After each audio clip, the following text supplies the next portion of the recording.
भगवान शिव की कृपा है। अब दो चीजें हैं ओमकारेश्वर से हमको लेकर जाना है। दो चीजों का स्मरण करिएगा। एक मेरे ओमकार बाबा दे रहे हैं माया, और दूसरे नंबर पर मेरे ओमकारेश्वर बाबा दे रहे हैं भक्ति।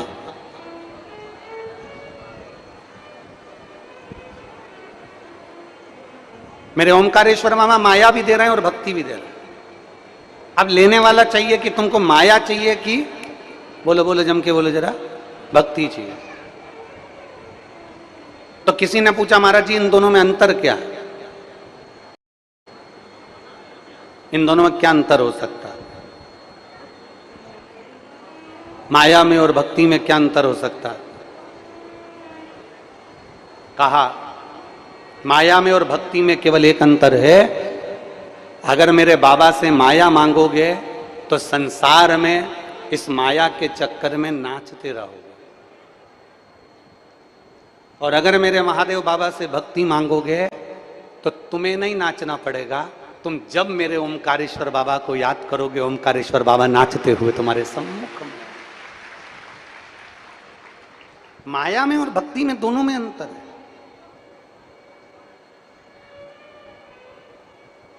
माया में और भक्ति में दोनों में एक अलग अलग विचित्रता है। हम अगर भगवान से माया मांग रहे हैं ना, तो माया मांगने में हम खुद नाच रहे हैं। अगर हमने माया मांगी, धन मांगा, वैभव मांगा, सत्ता मांगी, कुर्सी मांगी, पद मांगा, प्रतिष्ठा मांगी, तो हमको खुद को नाचना पड़ता, हमको खुद को दौड़ना पड़ता।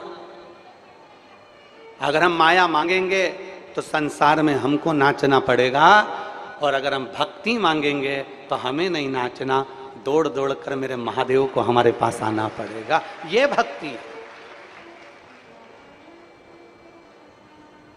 और तेरी कृपा बिना ना हिले एक भी अणु, लेते हैं श्वास तेरी कृपा से। बखान क्या करूं मैं राखों के ढेर का, चपटी भभूत में खजाना कुबेर का। हे गंगधार मुक्ति ओमकार भोले ओमकार, आयो शरण तिहार शंभुतार। हमें माया नहीं मांगना बाबा से। एक राजा ने अपने महल में सूचना करवा दी, नगर में सूचना करवा दी, कल महल का दरवाजा खुलेगा, और महल का दरवाजा खुलेगा, जो व्यक्ति जिस वस्तु को छुएगा वो वस्तु उसकी हो जाएगी।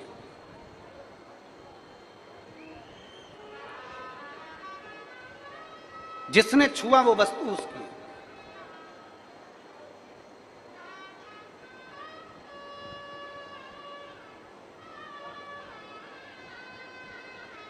आज अपनी इस पवित्र कथा में माननीय पटेल जी, माननीय बिरला जी, दोनों विधायक तो बैठे ही हैं, साथ में खरगोन विधायक भी यहाँ पर बैठी हुई हैं। उनको भी साधुवाद देता हूँ बहुत बहुत। उनको भी साधुवाद। खंडवा विधायक, उनको भी, खंडवा विधायक जी को भी मैं साधुवाद देता हूँ बहुत बहुत।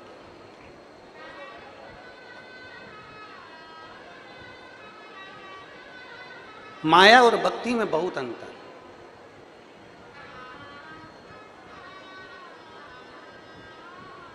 एक राजा ने नगर में सूचना कर दी कि पूरे नगर में सूचना कर दो कि कल सुबह दरवाजा खुलेगा, और दरवाजा खुलते से ही जो मांगेगा, जो जिस चीज को छू लेगा, जिस चीज का स्पर्श कर लेगा, वो चीज उसकी हो जाएगी। सबने तैयारी कर ली है, पूरे नगरवासियों ने। कोई ने सोचा राजा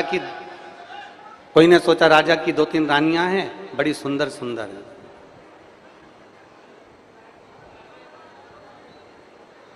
कोई ने कहा राजा की बेटी है, बड़ी सुंदर है। कोई ने कहा राजा का बेटा है, बड़ा सुंदर है। कोई ने कहा राजा के घर में बहुत धन है, बहुत संपदा है। कोई ने कहा उसका वैभव है, कोई ने कहा उसका रथ है, कोई ने कहा उसका सिंहासन है, कोई ने कहा उसके जेवरात है, कोई ने कहा उसके आभूषण है, कोई ने कहा उसका मुकुट है, कोई ने कहा उसकी गाड़ी है, कोई ने कहा उसका बंगला है। कोई कहता है महल छू लूंगा, कोई कहे दरवाजा छू लूंगा। सबने तैयारी कर ली है, सबने, और सबने तैयारी करी, और तैयारी कर कर जैसे ही सवेरे दरवाजा खुला, दरवाजा खुलते से ही सब भाग पड़े। भागते भागते सबने, कोई ने रानी को छुआ, कोई ने कुछ छुआ, कोई ने धन, कोई ने वैभव, कोई ने हार, कोई ने माणिक, कोई ने मोती, कोई ने रथ, कोई ने गाड़ी, कोई ने बंगला, कोई ने संपदा, सब कुछ छुआ, सबका अपना अपना हो गया। एक छोटी सी बेटी आराम से चलते चलते आखिरी में आ रही थी, और आखिरी में आते आते सबने सब कुछ छुआ, उस बेटी ने कुछ नहीं छुआ, केवल जाते ही सिंहासन के ऊपर जो राजा बैठा था उस राजा को छू लिया, उस बेटी ने। अब जरा विचार करिएगा, जरा अंदाजा लगाइएगा, स्मरण करिएगा, उसने राजा को छुआ। ये गाड़ी एक्सीडेंट होकर एक दिन समाप्त हो सकती है, सिंहासन एक दिन जा सकता है, बंगला एक दिन जा सकता है, सोना चांदी हीरा अंबारी सब कुछ एक दिन समाप्त हो सकता है, पर बेटी ने जो चतुरता करी उसने कुछ ही नहीं छुआ, उसने छुआ तो राजा को छुआ। उसी तरह शिव महापुराण की कथा कहती है, बेटी जैसी चतुरता रखना, अगर हमें भगवान को छूने का मौका मिल जाए तो संसार की कोई वस्तु हमें नहीं चाहिए, हमें चाहिए तो हमारा देवाधिदेव महादेव चाहिए। हमें दुनिया की कोई वस्तु नहीं चाहिए, हमें दुनिया की कोई सामग्री नहीं चाहिए, हमें चाहिए तो केवल मेरा महादेव, हमें चाहिए तो केवल देवाधिदेव महादेव। और कितनी सुंदर बात आती है, माया को पाओगे, माया को पकड़ोगे तो संसार में भ्रमित होते रहोगे, भक्ति को पकड़ोगे तो एक दिन भगवान के पास तक पहुंच जाओगे, भक्ति को पकड़ोगे तो एक दिन परमात्मा के नजदीक तक पहुंच जाओगे, भक्ति को पकड़ोगे तो एक दिन परमात्मा के करीब में पहुंच जाओगे। भक्ति का मूल उद्देश्य, अगर हम आप लोग अगर गए हो महाराष्ट्र में, अगर गए होगे, कोई अगर महाराष्ट्र में गया होगा तो महाराष्ट्र में ओंडा नागनाथ कभी दर्शन करने गए हो आप लोग? आप में से कोई गया है ओंडा नागनाथ? अगर किसी ने दर्शन करे हो तो हाथ उठाओ जरा। महाराष्ट्र में एक देव स्थान है, एक भगवान शंकर का बड़ा प्राचीन मंदिर है ओंडा नागनाथ। गए हो? बहुत बहुत साधुवाद। ओंडा नागनाथ ये भगवान शंकर का ऐसा मंदिर है जहां पर श्री नामदेव जी महाराज दर्शन के लिए भगवान के आनंद भाव से पहुंचे और भगवान की विरल भक्ति में ऐसे डूब गए, ऐसे डूब गए, ऐसे डूब गए, भगवान के भजन में। वहीं मंदिर के अंदर बैठकर पांडुरंगा हरि विठ्ठल, हरि विठ्ठल, हरि विठ्ठल, नारायण हरि विठ्ठल, पांडुरंगा पांडुरंगा जैसे ही जपने लगे।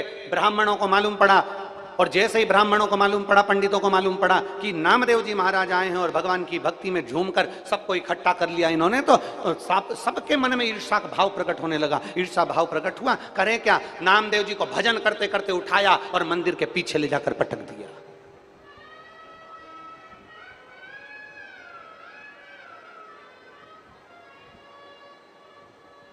उनको लगा यहाँ नामदेव जी भजन कर रहे हैं, सबको इकट्ठा कर लिया, सबको एकत्रित कर लिया, नामदेव जी का तो गुणगान चल रहा है। सबने उठाया, पंडितों ने, ब्राह्मणों ने, और नामदेव जी को उठाकर मंदिर के पीछे पटक दिया। नामदेव जी को जैसे मंदिर के पीछे पटकते से ही नामदेव जी महाराज से साथ में आए हुए सारे भक्तों ने कहा, सबने कहा, नामदेव जी तुम्हारा अपमान कर दिया, नामदेव जी तुम्हें पीछे पटक दिया, नामदेव जी तुम्हारे को अपशब्द कह दिए, तुम कुछ नहीं बोलोगे? नामदेव जी बोले, अगर मैं जवाब दे दूंगा, अगर मैं कुछ बोल दूंगा, अगर इन्होंने अपशब्द कहा, इन्होंने काना दिया, इन्होंने मुझे पीछे पटका, अगर मैं कुछ कह दूंगा तो मेरी भक्ति में बट्टा लग जाएगा। इसलिए मैं भक्ति समाप्त नहीं करना चाहता, मैं यहां पर बैठकर भजन करूंगा, मैं कुछ बोलूंगा नहीं, भजन करूंगा। और नामदेव जी महाराज ने जो भजन करना प्रारंभ करा, कह दिया, मेरे हरि विठ्ठल, मेरे भोलेनाथ, तुझ में नारायण समाया है और नारायण में शिव समाया है।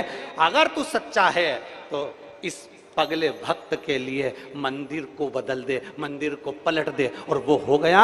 मंदिर का आगे का दरवाजा पीछे हो गया और पीछे का दरवाजा आगे।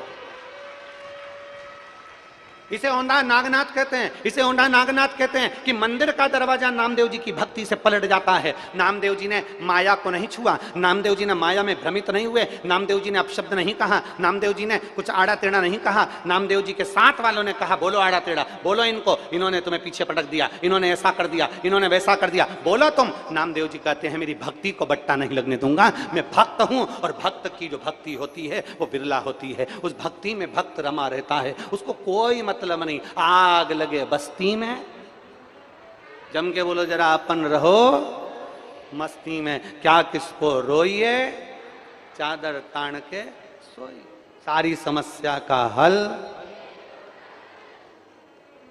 नामदेव जी महाराज ने कुछ नहीं कहा, नामदेव जी तो अपनी भक्ति में लीन हो गए और ऐसे भक्ति में लीन हुए, भगवान हरि विठ्ठल के भजन में, भक्ति में, स्मरण में डूब गए, मंदिर का दरवाजा बदल गया।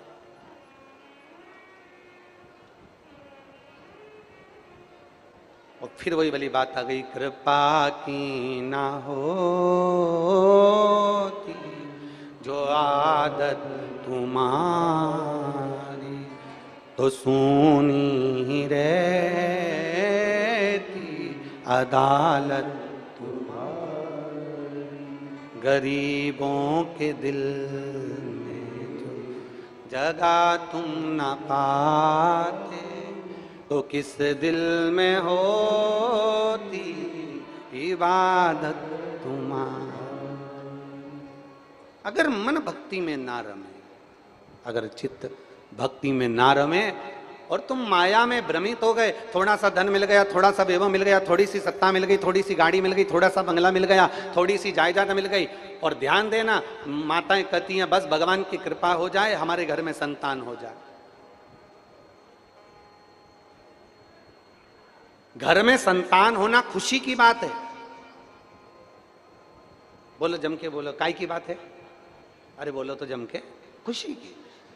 घर में संतान होना खुशी की बात है, पर घर में संतान होने के बाद मां बाप वृद्धाश्रम में होना यह दुख की बात है।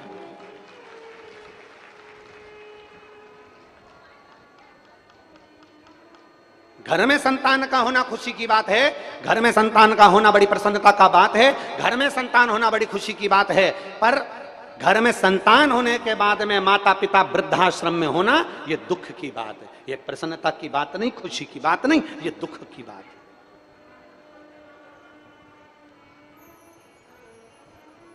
और फिर निवेदन है, फिर हम मत बुरे कर्म कर बंदे वरना पछताएगा, भगवान की आंखों से तुम बच नहीं। कई लोग हमसे कहते हैं महाराज जी तुम रोज की रोज एक ही लाइन को गुनगुनाते रहते हो, जब देखो जब कथा में, प्रत्येक कथा में ये लाइन हो, 2 3 4 तुम्हारी जो लाइन है वो गुनगुनाते रहते हो, ये क्यों गुनगुनाते हो? हमने कहा ये गुनगुनाने का कारण केवल इतना है कि जब तुम घर में कथा सुनने के बाद 7 दिन बाद जब अकेली रहो, घर में तुम दुकान पर जब अकेले बैठे रहो, जब तुम अकेले घर में कार्य कर रहे हो, तब तुम्हें हम याद आए चाहे नहीं आए, पर कथा की एकाध लाइन भी कोई अगर गड़बड़ करे और गड़बड़ करते से तुम्हें याद आ जाए तो समझ लेना कोई ने कुछ करा और तुम्हें याद आ जाए, मत बुरे कर्म कर वरना पछताए। बस तुम्हें याद आ गया, तुम दुख की घड़ी में पड़े हो, तुम कहीं ना कहीं तुम तकलीफ में पड़े हो और तुम्हें याद आ जाए मेरे बाबा दया करना, मैं तेरे कभी तकलीफ में पड़े हो, कभी दुख में पड़े हो, कभी कष्ट में पड़े हो और तुम्हें याद आ जाए, भगवान को याद कर लो तुम उस घड़ी में, तो मुझे विश्वास रहे कि तुम्हें भले शंकर की कथा याद की ना रहे, पर भगवान का संवाद तुम्हें याद रहे, तुम उसको पुकार सको, तुम उसको बुला सको।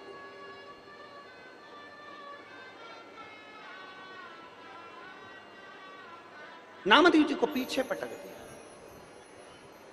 नामदेव जी माया में भ्रमित नहीं हुए, नामदेव जी माया से दूर भगवान की अविरल भक्ति में डूबे रहे। नामदेव जी अविरल भक्ति, विठ्ठल विठ्ठल विठ्ठल विठ्ठल विठ्ठल विठ्ठल विठ्ठल विठ्ठल मांझा पांडु रंगा, विठ्ठल मांझा पांडुरंगा। विठ्ठल स्मरण कर रहे हैं नामदेव जी।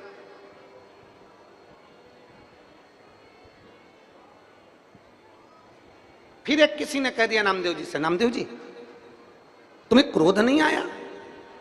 नामदेव जी तुम्हें पीछे ले जाकर पटक दिया, मंदिर के पीछे ले जाकर पटक दिया, अपशब्द कहकर पटक दिया, तुम्हें क्रोध नहीं आया? नामदेव जी कहते हैं जिसने अपनी जिंदगी में 4 चीजें अच्छी बना ली उसका जीवन सार्थक हो जाता है, वो क्रोध पर भी संयम पा लेता है। 4 चीजें नामदेव जी कहते हैं जिसने अपनी बना ली, श्रेष्ठ बना ली, उन 4 चीजों का संग अच्छा कर लिया तो उसकी जिंदगी सार्थक हो जाती है। नामदेव जी कहते हैं पहले नंबर पर है मित्र दोस्त। अगर आपका मित्र, आपका दोस्त आपको बुद्धि देने वाला, आपको अकल देने वाला, आपको सजेशन देने वाला, आपको मार्ग बताने वाला, आपकी सही बुद्धि विवेक में कोई बात को फिट करने वाला अगर अच्छा है तो आप दुनिया में कहीं कभी धोखा नहीं खा सकते, आप उन्नति की सीढ़ी पर चढ़ते चले जाओगे।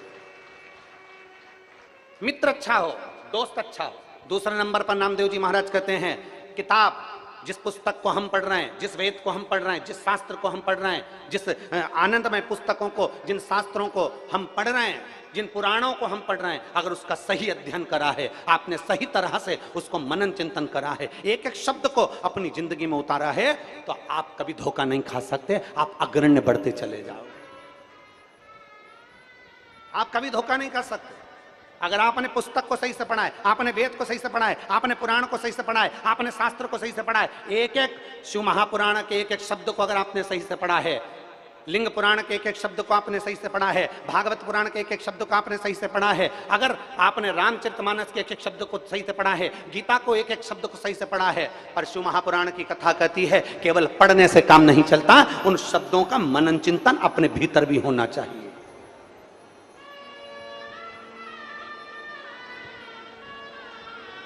कपड़ा बदल लेने से कोई संत नहीं होता। शिव को पाने के लिए, परमात्मा को पाने के लिए अपना कलेजा बदलना पड़ता है, तब परमात्मा प्राप्त होता है। कपड़े से कोई संत नहीं बन गया, कपड़े से कोई साधु नहीं बन गया, कपड़े से कोई सन्यासी साधक उपासक नहीं बन गया, अपना कलेजा बदलना पड़ेगा। माई नर्मदे हर रेवा मैया, उनके भक्ति में डूबना, उनके भजन में डूबना, उनके स्मरण में डूबना, ये एक आनंद का विषय है। गुरु नानक देव जी अपनी भाषा में कहते हैं, गुरु नानक देव जी अपनी भाषा में कहते हैं। और आपने अगर पंजाब की कथा सुनी होगी, भटिंडा पंजाब में हमने कथा बातची थी तो उसमें हमने वर्णन किया था गुरु नानक देव जी के प्रसंगों का। गुरु नानक देव जी अपनी भाषा में कहते, बाले सुन, संसार में मनुष्य देह पाले ना सरल है बाले, पर संसार में मनुष्य देह पाने के बाद में उस ईश्वर को याद कर लेना कठिन बात है बाले। ये गुरु नानक देव जी अपने शिष्य से कह रहे हैं। बाले, गुरु नानक देव जी ने कहा बाले सुन, नर सेवा ही नारायण की सेवा है। इसलिए भारत भूमि के किसी भी गुरुद्वारे में जाकर देखना, वहां लंगर आप कभी भी पहुंच जाओ और जाकर आप विनती कर दो, साहब भूखा हूं, लंगर चखना है, तुरंत अंदर से जाएंगे और जो गुरुद्वारे में रहते हैं वो मेरे भाई जाकर तुरंत तुमको लंगर चखा देंगे। नर सेवा नारायण सेवा है, ये गुरु नानक देव जी कहते हैं। संसार में अगर परमात्मा को पाना है तो मनुष्य की सेवा करना पड़ेगी। परमात्मा को पाना है, गुरु नानक देव जी ने कहा मंदिर में दीपक लगाना, मंदिर में अगरबत्ती लगाना, मंदिर में आतिशबाजी छोड़ने से बड़ा प्रसन्नता, मंदिर में दिया लगाने से बड़ी प्रसन्नता, मंदिर में अगरबत्ती लगाने से बड़ी प्रसन्नता। गुरु नानक देव जी कहते हैं किसी भूखे को भोजन कराने में, प्यासे को पानी पिलाने में, कोई बीमार है उसकी दवाई दिलाने में, किसी को एजुकेशन चाहिए, पढ़ना है, बच्चा बहुत होशियार है, पढ़ने का पैसा नहीं है, उसको पढ़ाने का प्रयास करना, कोई भूखा है उसको भोजन कराने का प्रयास करना, कोई प्यासा है उसको पानी पिलाने का प्रयास करना, कोई रोगीला है, दवाई की जरूरत, औषधि की जरूरत है, प्रयास करना कि हमारे पास की अगर कोई औषधि उसके काम आ जाए।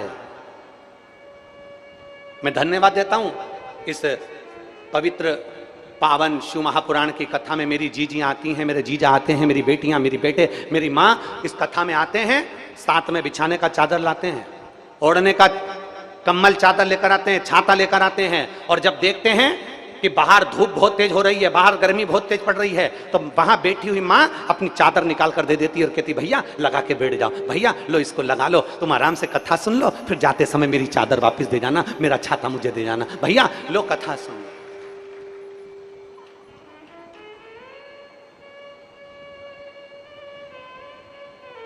हमें प्रसन्नता होती है इस चीज की। कभी मौका मिले ना, कभी मौका मिल जाए जिंदगी में, तो एक बार शिव महापुराण के पंडाल में एक रात्रि किसी शंकर भगवान की पवित्र कथा के पंडाल में जरा रुक कर देखना। जितने अच्छे रिश्ते तो तुम्हारे घर में नहीं होंगे, उससे अच्छे रिश्ते तो इन पंडालों में बन जाते हैं। पंडालों में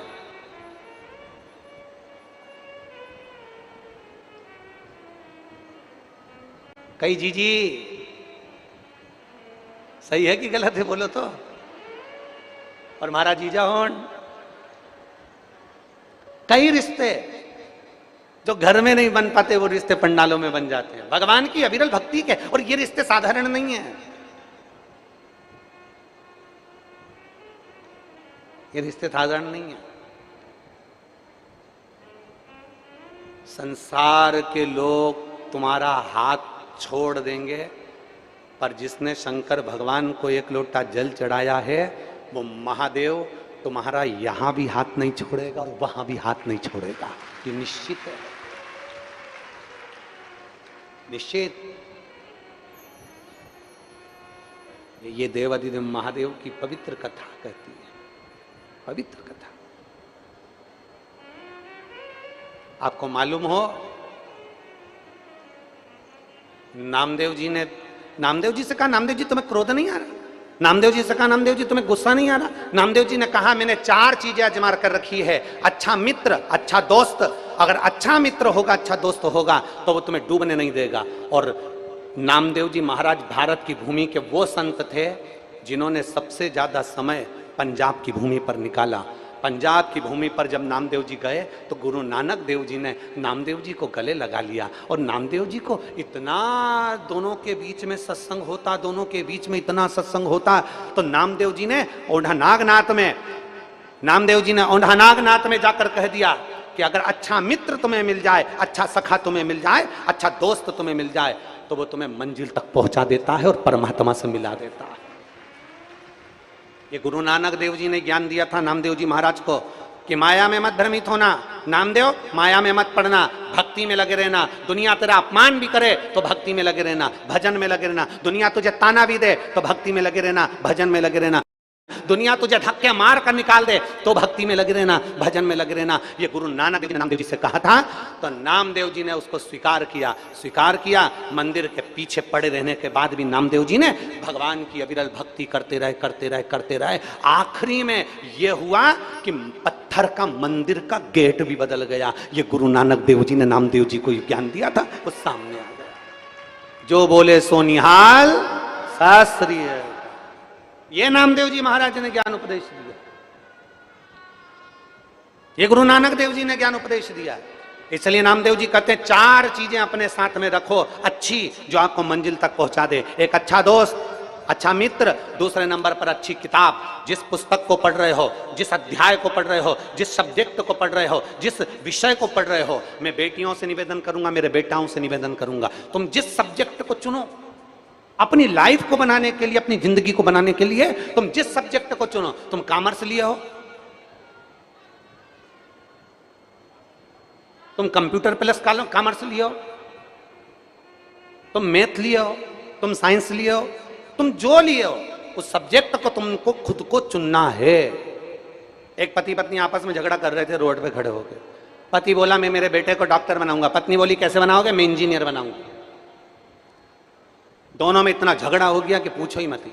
वहीं से एक संत निकल कर जा रहे थे, उन्होंने कहा काहे को झगड़ रहे हो? पति बोला मैं मेरे बेटे को डॉक्टर बनाऊंगा, पत्नी बोली मैं इंजीनियर बनाऊंगी। गुरुजी ने कहा एक काम करो, बेटे को बुला लो, उससे पूछ लो वो उसे क्या बनना है। इतने में पत्नी बोली वो तो अभी पैदा ही नहीं हुआ, अभी उसका जन्म ही नहीं हुआ, जन्म हुआ नहीं और झगड़ा करने बैठ गए।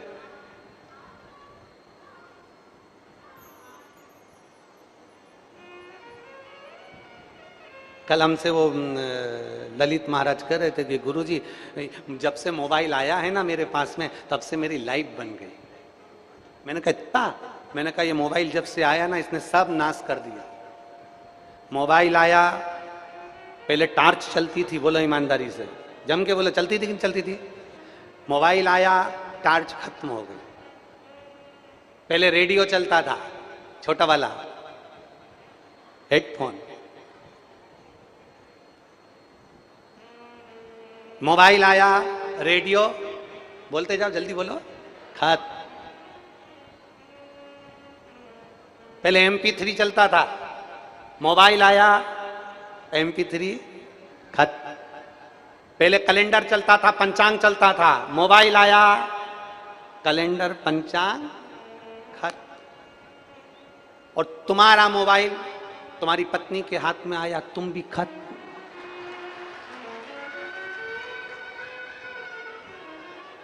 कोई नहीं बचा सकता तुमको। फिर तो अम्बे तू है जगदम्बे,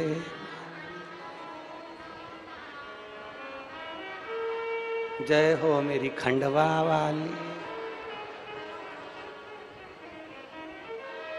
फिर कोई नहीं बचा सकता। मोबाइल आया, टार्च खत्म, मोबाइल आया, MP3 खत्म, मोबाइल आया, रेडियो खत्म, मोबाइल आया, पंचांग कैलेंडर खत्म, और मोबाइल तुम्हारी पत्नी के हाथ में आया कि तुम खत्म। इसलिए तुम देखना मोबाइल वाले इतने चतुर होते हैं, जब पत्नी अच्छे से सो जाए तब मोबाइल इधर भी नहीं, पत्नी की साइड नहीं, इधर साइड, और वो भी तकिए के नीचे, और ना जाने कौन कौन सी बटन लगा के रखते हैं, फिंगर, कई ने तो कहीं कौन कौन से फिंगर लगा कर, जिसके दांत टूटे रहते हैं वो तो अपने दांत का लगा लेता है, क्योंकि दांत की फिंगर कहाँ मिलेगी, किसके दांत एक जैसे सब, दांत का लगा। और कोई बहुत चतुर होती है तो डरावना लगा लेती है, और जैसे ही मोबाइल के सामने ऐसा मुंह करती है तो वो मोबाइल तुरंत खुल जाता है कि तू तेरे पति को डरा ले, मेरे को रहने दे, डरा रहा है।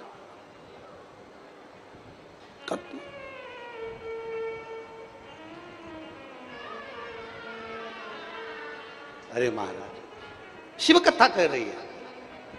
अच्छा दोस्त, अच्छा मित्र, अच्छी किताब आपको मंजिल तक पहुंचाने का कार्य करेगी। आप पढ़ो, आप अध्ययन करो, एक एक शब्द को पढ़ो, एक एक अक्षर को पढ़ो, आपकी जिंदगी को संवार देगी।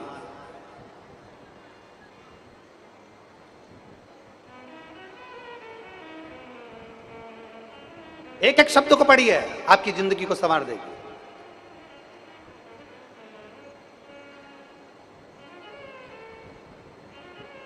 पूरे एक एक शब्द का स्मरण करिए, वो आपके जीवन को संवारेगा।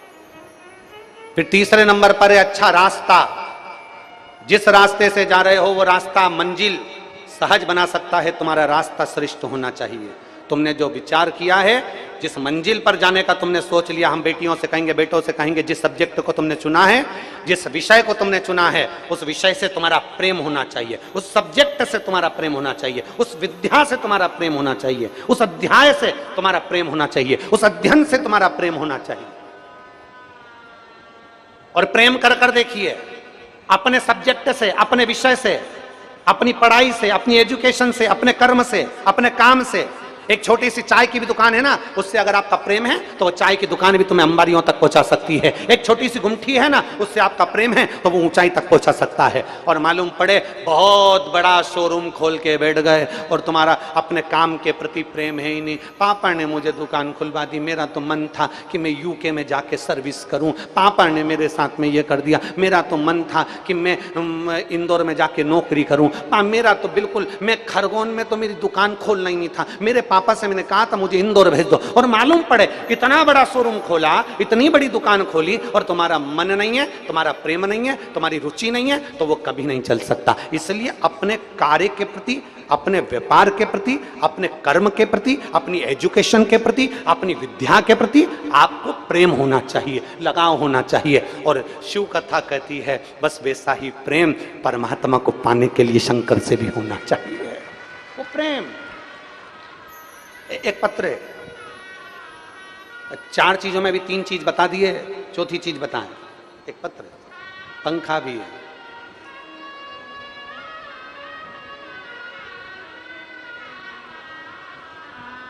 बबली, मीना, मिला, खंडवा, तहसील पंधाना है। तुम समझ गए? ठीक है। पंधाना। और मेरा नाम रमाबाई, पंखा लाई। बहुत जोरदार। कहीं बैठी है रमाबाई? हाथ हिलाइएगा जरा। कहीं बैठी हो तो हाथ हिलाइएगा। रमाबाई। मेरा गांव बाबली, जिला खंडवा, तहसील पंधाना, और मेरा नाम रमाबाई। पत्र आप पढ़ लें एलईडी पर। मेरा नाम नित्या है, मेरी उम्र 3 साल है। मेरा मोबाइल नंबर ये है। गुरुजी, मेरी लड़की जन्म से बहरी थी, उसको सुनाई नहीं देता था। कहीं बैठी हो तो हाथ हिलाइएगा। और अगर बच्ची लाई हो तो उसको व्यासपीठ के पास लेकर आइए, एक बेलपत्र अवश्य लेकर जाएं। कहीं बैठी हो बच्ची को लेके तो आइएगा। मेरी लड़की जन्म से ही बहरी थी, उसके कान में सुनाई नहीं देता था। खंडवा के, इंदौर के सारे डॉक्टरों को दिखाया। डॉक्टरों ने कहा ये जन्म से बहरी है, इसको सुनाई नहीं देगा, इसकी कान की रोशनी, इसकी कान की आवाज नहीं आएगी, इसको सुनाई नहीं देगा। डॉक्टरों ने एक बधिर का सर्टिफिकेट दे दिया और वो कान से सुनाई नहीं देती थी। हमें हमारे पड़ोसी ने बताया कि सीहोर जाओ या फिर शिव महापुराण की कथा कहीं हो तो वहां जाकर सुनो और बेटी को भी ले जाओ। हम उसको लेकर सीहोर पहुंच गए। सीहोर में जाकर हमने शंकर जी की पूजन करी, कंकर शंकर को उठाकर पूजन करा, शिला पर जल चढ़ाया और वहीं से हम एक रुद्राक्ष लेकर आ गए। बाबा पर भरोसा कर कर गए, बाबा ये बेटी पराया धन है, इसको सुनाई नहीं देगा, किसके साथ शादी होगी बाबा, इसकी जिंदगी बना दो। बाबा से निवेदन करा और रुद्राक्ष लेकर आए। उस रुद्राक्ष को तांबे के कलश में गला देते, बेटी को पिला देते। बेटी का हाथ पकड़कर हम मंदिर ले जाते, शंकर जी को जल चढ़ाते और जल चढ़ाकर वो बेटी को देते जाते। बेलपत्री खिलाते, बेलपत्री को कान के पास रख देते और बाबा से विनय करते। बाबा की ऐसी कृपा हुई गुरुदेव, आज मेरी बेटी पूरी तरह से सुनने लगी और उसका जीवन बन गया। मैं बेटी को लेकर आऊंगा। ये शिव तत्व है। कहीं बैठी हैं? कहीं बैठी हो तो बेटी को लेकर अवश्य आ सकती है। मेरा नाम नित्या है, मेरी उम्र 3 साल है। रमाबाई, बावली, जिला खंडवा, तहसील पंधाना। डॉक्टरों ने बधिर का सर्टिफिकेट दे दिया कि बेटी सुनाई नहीं दे सकती, इसको, ये बहरी है, इसके कान में सुनाई नहीं देगा। पर तेरी कृपा बिना ना हिले एक भी अणु लेते से तनु बखान क्या करूं राखों के ढेर का, चपटी भभूत में है खजाना को। उसके एक लोटे जल में, उसके रुद्राक्ष में, उसकी भभूत में, उसकी भस्म में, उसके बेलपत्र में, उसके दर्शन में, उसके स्पर्श में, उसकी भूमि के आनंद में, उसके जल में, मेरे शंकर के एक लोटे जल में जो तुमने चढ़ाया, जो बेलपत्र चढ़ी हुई खाई, जो बेलपत्री का प्रयोग तुमने करा, वो जल और बेलपत्र साधारण नहीं होता, वो मेरे महादेव उसको अमृत बना देते हैं और वो अमृत के तुल्य हो जाता है। अमृत है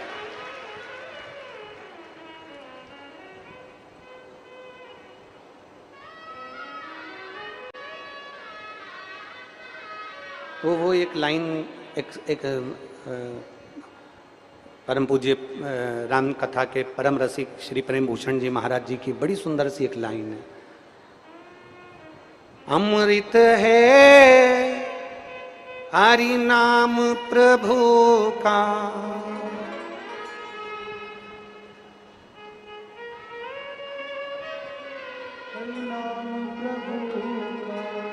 अमृत है हरि नाम प्रभु का, और इसे छोड़ विष पीना क्या, प्रभु नाम नहीं तो जीना क्या, हरि नाम नहीं तो जीना क्या, शिव नाम नहीं तो जीना,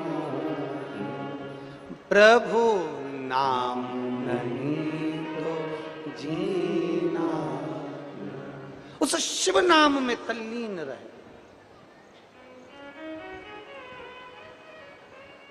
उस शिव नाम की तल्लीनता रखे, उस शिव नाम की भक्ति रखे। जब मेरे बाबा का चढ़ा हुआ एक लोटा जल अमृत हो जाता है, एक बेलपत्र अमृत हो जाती है, उसका एक भस्म थोड़ा सा, वो कहते हैं काशी में एक व्यक्ति टेबल के ऊपर भस्म रखकर बेच रहा था। एक अंग्रेज आ गया,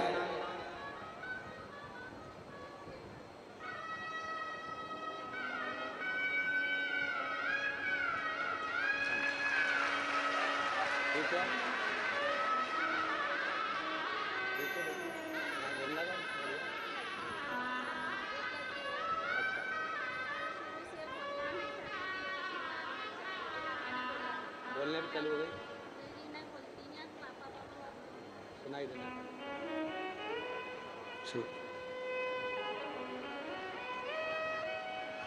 इनके बेटे की बेटी है जो घर पर है अभी, उसको लेकर नहीं आई हैं, और बोलने में भी तकलीफ थी और सुनने में भी तकलीफ थी। सुनाई तो देना चालू हो गया और बोलती नहीं थी, तब धीरे धीरे पापा पापा कहना प्रारंभ कर दिया। ये शिव तत्व है।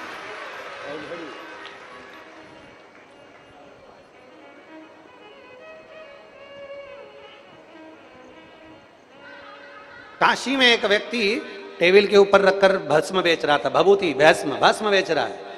अंग्रेज ने आकर पूछ लिया क्या है, उसने कहा भस्म है। एक्सपायर डेट कब की है, मतलब भस्म एक्सपायर कब होगी। अब उसको कौन बताए कि एक्सपायर के बाद ही हुई है।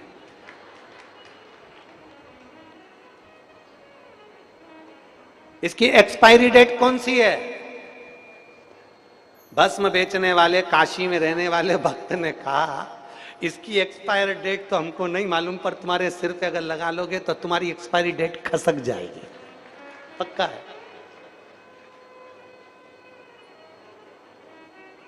ये हमको तो नहीं मालूम कि इसकी एक्सपायरी कब होगी, पर जो लगा ले।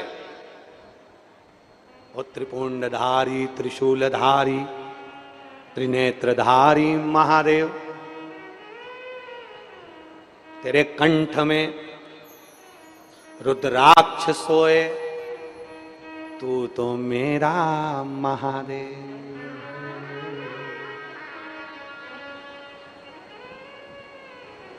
और भोले भंडारी रे दूर करो दुख मेरा, हरे त्रिपुरारी रे दूर करो